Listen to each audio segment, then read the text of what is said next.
Everything looks amazing here, except for this. The world judges. We don't. Planet Fitness. Be free.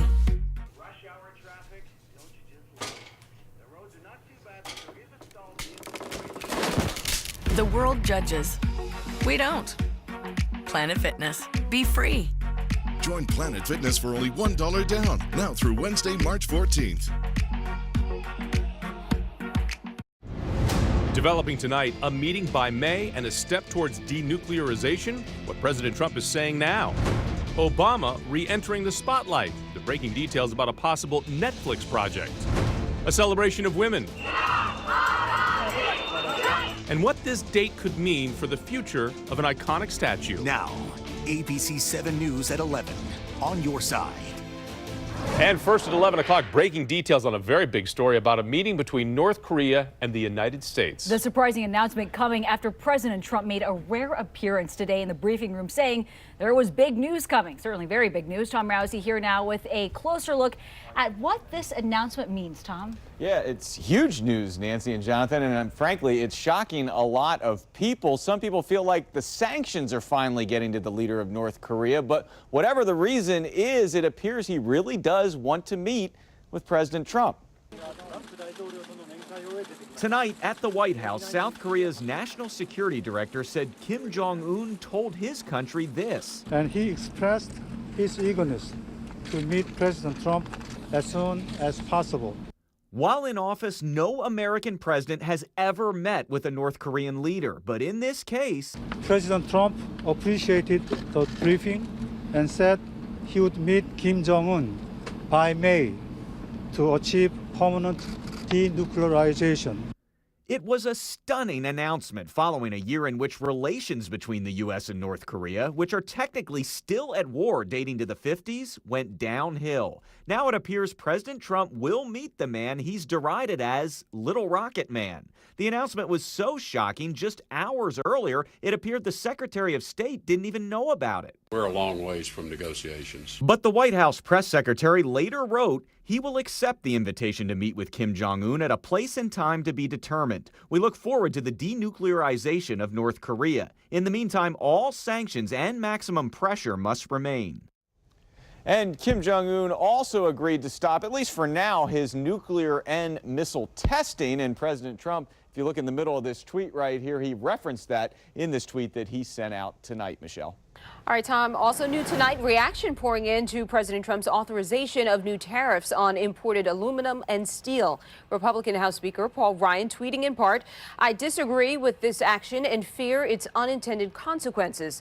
There are unquestionably bad trade practices by nations like China, but the better approach is targeted enforcement." China's foreign minister telling the New York Times, choosing a trade war is a mistaken prescription. Now, here are some of the specifics here.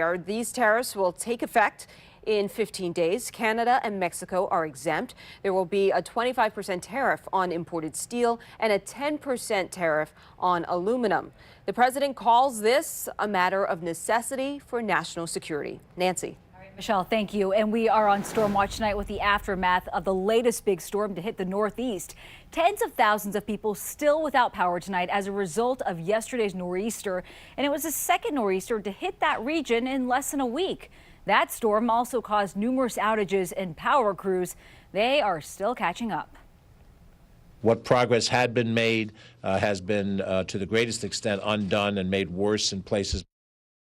And with crews still working around the clock to restore power, the region is bracing for yet another possible nor'easter early next week.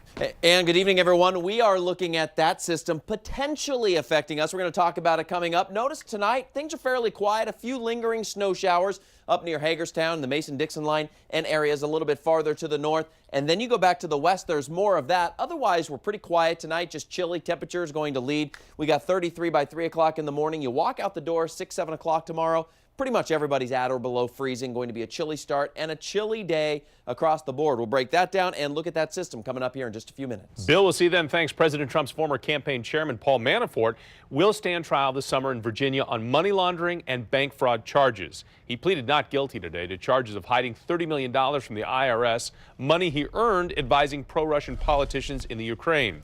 Manafort faces similar charges in the district, but refused prosecutors' request to consolidate the two cases. And it's the final resting place for thousands of service members, but Arlington National Cemetery is approaching its capacity. That was the subject of a congressional hearing today, and lawmakers are considering expanding the cemetery or creating new cemeteries in places like Quantico or Gettysburg. The idea, though, of reserving Arlington for a select few, such as POWs, those killed in action, or Medal of Honor recipients, it could be a hard sell. If they're eligible, they should be able to come here. Kind of like paying into a pension for years and not being able to collect on it. If nothing is done, Arlington Cemetery will be closed to new burials in 23 years. Well, a few weeks after fire tore through a beloved neighborhood tavern, Hank Diedel's, a community now is coming together to get that Rockville business back open sooner than expected. Heather Graff has the details for us, new at 11. It's been 3 weeks since smoke and flames gutted this business, and in doing so, destroyed a piece of history. It's the oldest bar in Montgomery County, and to us personally as a music community, it's always kind of taken care of us. So in the days immediately following the fire at Hank Diedel's, those musicians tried to return the favor, raising spirits with their songs and raising money to get their favorite bar back open in this building that's been here since 1916. The first piece of really good news was that it was categorized as a repair and not a rebuild or anything more complicated than that. Kitty Gartner is a singer turned project manager for the repair job. And after a productive meeting with county officials that took place this week, she says Diedel's could be back in business by this summer. Maybe 3 months, being optimistic. Optimistic, this piece of the past will now be part of Rockville's future as well. The community as a whole is just extremely supportive. Well, Heather joins us live now from that damaged restaurant tonight. And Heather, what comes next in this rebuilding effort? Well, Jonathan, first up, they have got to secure building permits from the county. Once they do that, if you take a look behind me, you can see there's a lot of work to be done here. We can also tell you there's a big benefit concert planned to help pay for those repairs. It is set for March the 31st, and it will take place at the Rock Creek Mansion in Bethesda. Live tonight in Rockville, Heather Graff, ABC 7 News. Heather, thanks. And just into the newsroom now, word of an arrest just outside the White House. Hours ago, Secret Service officers arrested a person accused of assaulting an officer. Other charges include destruction of property. We're getting few details right about now, but we do know the White House operations were not impacted by this. An incredible gesture of giving from a business owner in Alexandria. NT Auto Body paying the mortgage for the widow of Sergeant Mujahid Ramzadeen for the rest of the year. Tammy Ramzadeen's husband is the Prince George's County police officer who was shot and killed while protecting a neighbor earlier during a domestic dispute. Today, she says she's thankful for the business owners paying it forward. My husband died helping a neighbor helping a neighbor.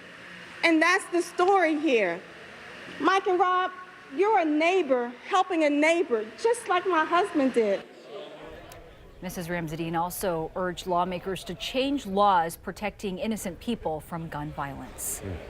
Tonight, a celebration of women. It's International Women's Day, with events happening all across the world to celebrate achievements and also call attention to the long road still ahead. And here's Annalisa Gale with a closer look. Around the world, people are celebrating women in unique and powerful ways, from a cricket match in Pakistan to McDonald's arches that now represent W's.